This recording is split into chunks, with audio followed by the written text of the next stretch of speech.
आप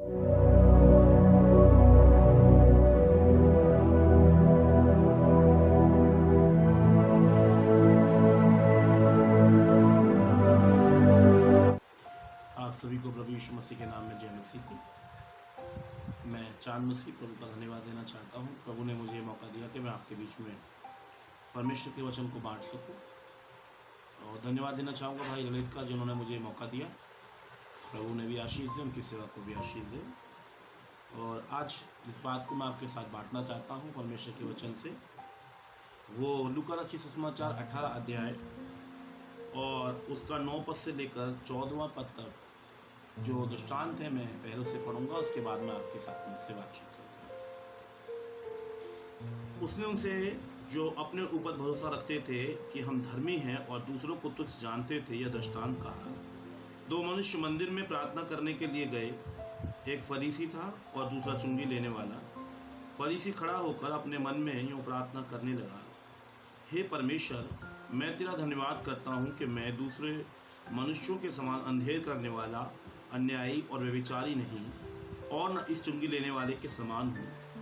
मैं सप्ताह में 2 बार उपवास रखता हूँ, मैं अपनी सब कमाई का दशमांश भी देता हूँ। परंतु चुंगी लेने वाले ने दूर खड़े होकर स्वर्ग की ओर आंखें उठाना भी न चाहा, वरन अपनी छाती पीट पीट कर कहा, हे परमेश्वर, मुझ पापी पर दया कर।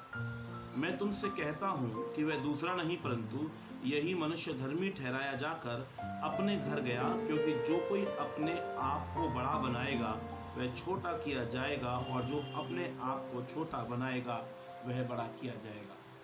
तो मेरे प्रियो, आज थोड़े से समय में आपसे कुछ बात करना चाहता हूँ परमेश्वर के वचन से। यहाँ पर 2 व्यक्तियों के विषय में बताया गया है। एक वो जो हमारे और आपकी तरह, इस बात को गलत तरीके से न लीजिएगा, जो हमारे और आपकी तरह एक अच्छा विश्वासी है, हम मानते हैं अपने आप को विश्वासी, और एक ऐसा व्यक्ति जो चुंगी लेने वाला यानी पापी व्यक्ति है। आज संसार के अंदर में ऐसी कुछ चीजें कुछ मसीहों में और कुछ लोगों में पैदा हो गई हैं कि वो अपने आप को दूसरे से अच्छा जानते हैं और मानते हैं। लेकिन प्रभु के वचन में इस प्रकार से लिखा है, एक दूसरे से अपने आप को कम समझें और एक दूसरे को अच्छा समझें अपने से। और प्रभु यीशु मसीह ने यहाँ पर यह भी कहा कि जो कोई अपने आप को छोटा करेगा वो बड़ा किया जाएगा, और जो बड़ा बनेगा वो छोटा किया जाएगा।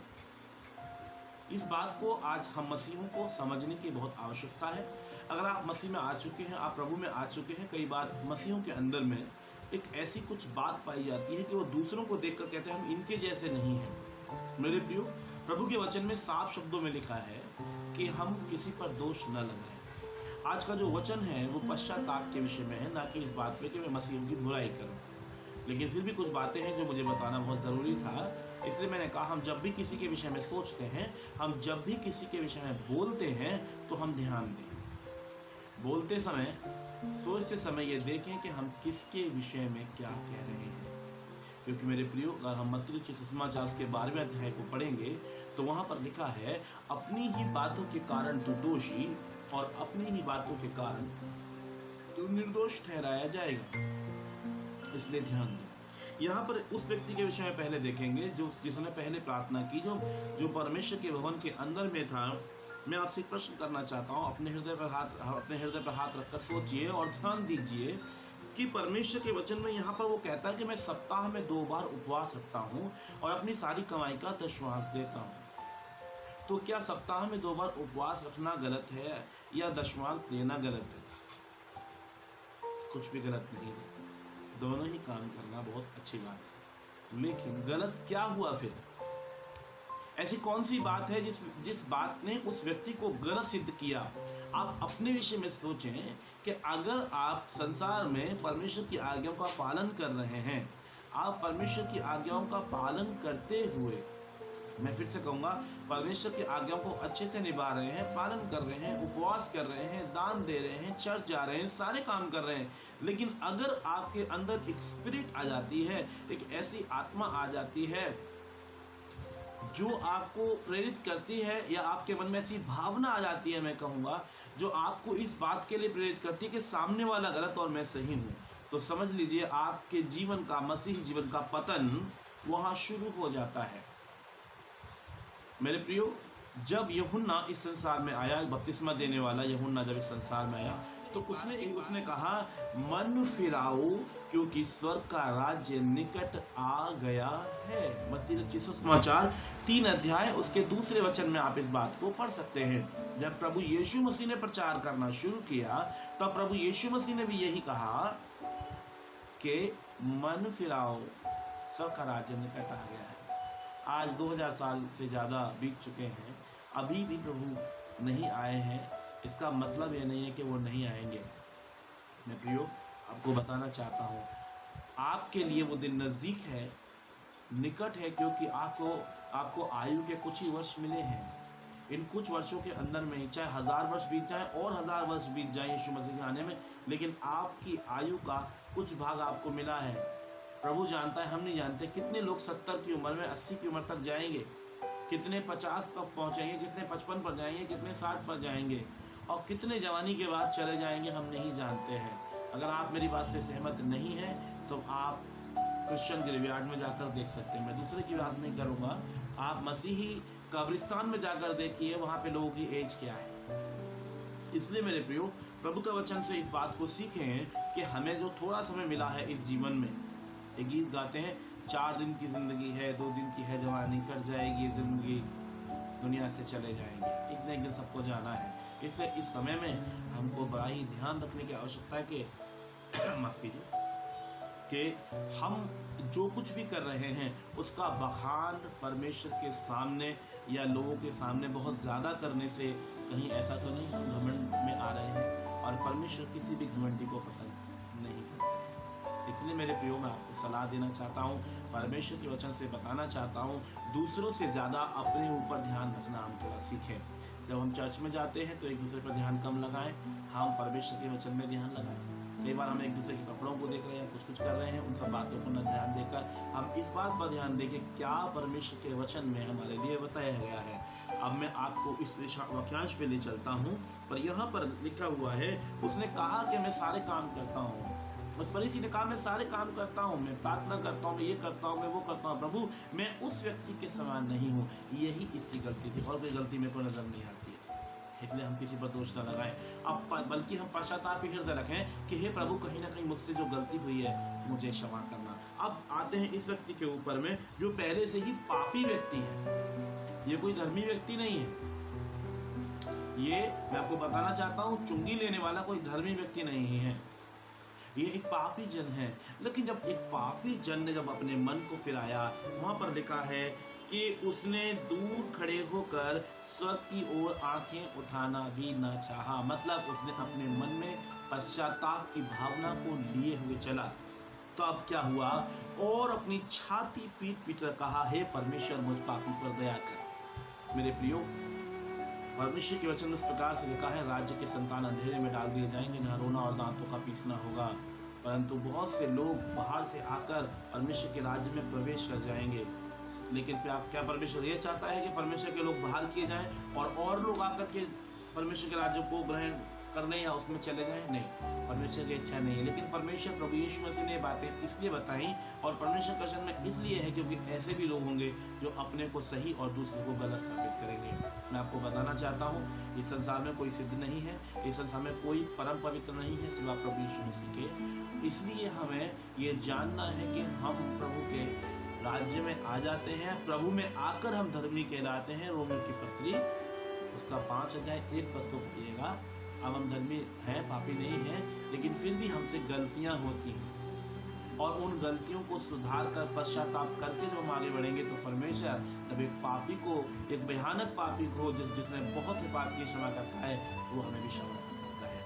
इसलिए मेरे प्रियो, मैं आज के वचन में आपको बताना चाहता हूँ, मैं बताना चाहता हूँ कि आप अपने मनों को फिराने के विषय में सोचें। कई बार अगर आप सोचें, अपना आकलन करें कि कहीं ऐसा तो नहीं है कि मेरा जीवन किसी और दूसरे पथ पर जा रहा है, कहीं दूसरा ट्रैक मैंने पकड़ लिया है, कहीं ऐसा तो नहीं है मैं औरों को देखकर जी रहा हूँ। अगर मैं आपको जो जीना है वो परमेश्वर के वचन को देखकर जीना है। हालेलुया। आपको जीना है परमेश्वर के वचन को लेकर, क्योंकि आज संसार में बहुत सारे मसीही ऐसे आ जाएंगे, क्रिश्चियन ऐसे आ जाएंगे, बहुत सारे कुछ पादरी ऐसे आ जाएंगे, बहुत सारे ऐसे भविष्यवक्ता और खड़े होंगे। बाइबल में लिखा है उनके दिनों में बहुत सारे लोग आ जाएंगे जो आपको तरह तरह की शिक्षाएं देंगे, लेकिन प्रभु यीशु मसीह ने जो प्रभु के वचन में लिखा है, एक शिक्षा को छोड़ दूसरी कोई शिक्षा, जो बातें प्रभु के दासों के द्वारा आपको बताई जाती हैं उन्हीं का पालन करें, और जो बातें परमेश्वर के वचन में लिखी हैं उन्हीं का पालन करें। अपने हृदय को दीन और नम्र बनाएं, जैसा प्रभु यीशु मसीह का हृदय था, और वैसे ही बने जैसा कि प्रभु हमको बनाना चाहता है। परमेश्वर के वचन में मत्ती रचित सुसमाचार 3 अध्याय उसके 8वें वचन को अगर हम देखेंगे तो हमें वहां पे मिलता है, मन फिराव के योग्य फल लाओ। परमेश्वर ने हमें इसलिए नहीं चुना कि हम जो है बर्बाद हो जाएं, बल्कि परमेश्वर ने, प्रभु यीशु मसीह ने हमें इसलिए चुना है हम आबाद हो जाएं, हम परमेश्वर के राज्य में प्रवेश करें, परमेश्वर की वो योजना जो हमारे लिए बनाई गई थी वो पूरी हो। और वो कैसे पूरी होगी? जब हम मन फिराएंगे, जब हम पछताएंगे, जब हम मन फिरा करके जो फल परमेश्वर चाहता है वो लाएंगे। परमेश्वर का वचन में लिखा है, मन फिराव के योग्य फल लाओ। और जहाँ पर ऐसा नहीं होता है वहाँ पर प्रभु, मैं समझता हूँ, अच्छा नहीं समझता है। तो मत्ती रचित सुसमाचार उसके 11वें अध्याय के 20वें वचन में हम पाते हैं, लिखा हुआ है, प्रभु यीशु मसीह ने उन नगरों पर उल्हाना दिया जिसमें उसने सामर्थ के काम किए थे, पर उन लोगों ने मन नहीं फिराया। मैं ये वचन इसलिए ऐसे बोल रहा हूँ क्योंकि थोड़ा सा छोटा सा वीडियो है, इसलिए मेरे प्रियो इस छोटे से समय में आपको जो वचन में दे रहा हूँ आप बाद में उन्हें पढ़ सकते हैं। और मेरे प्रियो, प्रभु के वचन में लिखा है कि महसूल लेने वाले और वैश्याएं भी परमेश्वर के राज्य में प्रवेश कर जाएंगे, लेकिन परमेश्वर की संतान बाहर रह जाएगी। क्यों बाहर रह जाएंगी? क्योंकि वो यही काम करेंगे जो इस व्यक्ति ने किया।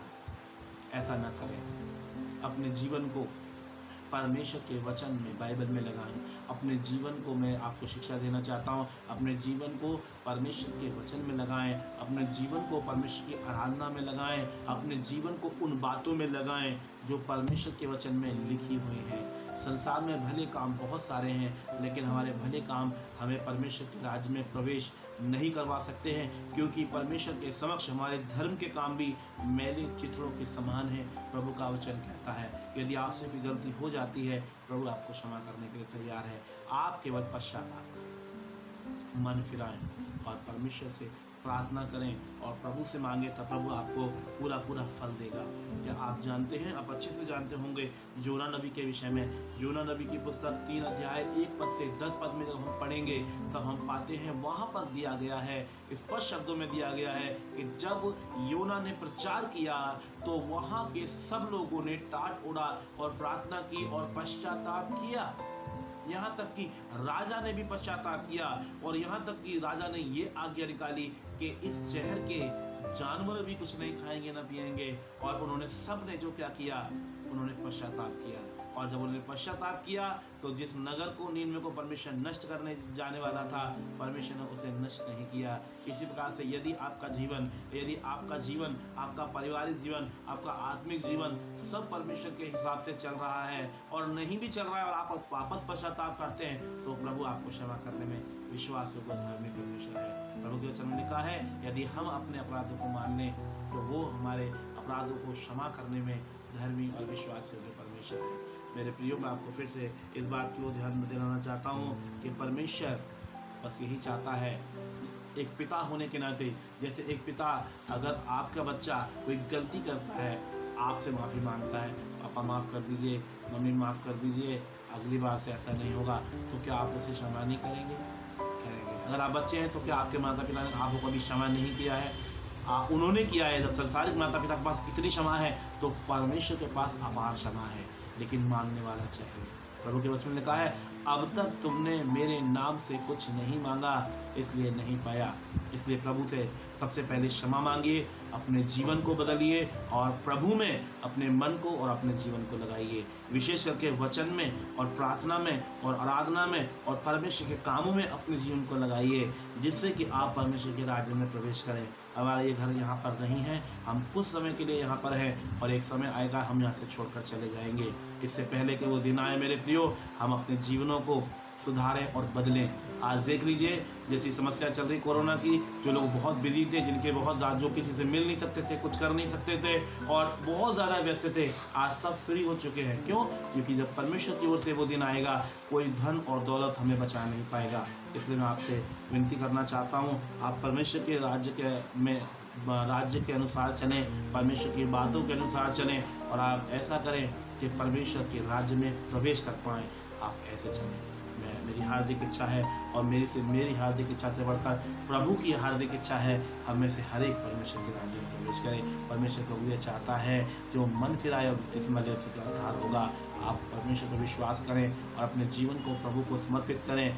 प्रभु आपको आशीष देगा। नित्य बाइबल पढ़ना, नित्य प्रार्थना करना, नित्य प्रभु के भवन में जाना, तमाम बातों को न छोड़ें। और जो बातें उपवास की हैं और बहुत सारी मसीह बातें हैं जो आप प्रभु के सेवक, जो आपने परमेश्वर के वचन में सीखी हैं और सीख रहे हैं, प्रभु के दासों से, प्रभु के लोगों से सीखें, ताकि आपका जीवन प्रभु के राज्य में जाने के योग्य बने। जिस प्रकार से संसार में हम और चीज़ों की तैयारी करते हैं, अगर हम किसी टूर पे जा रहे हो, हम तैयारी करते हैं, कितनी तैयारी होती है। गांव जा रहे हो तो कितनी तैयारी करते हैं, कहीं आसपास जा रहे हो तो कितनी तैयारी करते हैं, और 10 दिन के लिए कहीं जाना पड़े तो कितनी तैयारी करते हैं। इसी प्रकार से आपको परमेश्वर के राज्य में जाना है सदा काल के लिए, उसकी तैयारी कितनी होनी चाहिए अपने हृदय में सोचिए। प्रभु आपको बहुत आशीष है मेरे प्रियो। परमेश्वर इन वचनों के द्वारा, अपनी बातों के द्वारा आप सभी को आशीष दे और अपनी आशीषों से आपको, आपके परिवारों को भरे। मैं आशा करता हूँ प्रभु मुझे फिर मौका देगा, फिर एक नई बात के साथ मैं आपके साथ उपस्थित होंगे। तब तक के लिए जय मसीह। प्रभु आपको आशीष।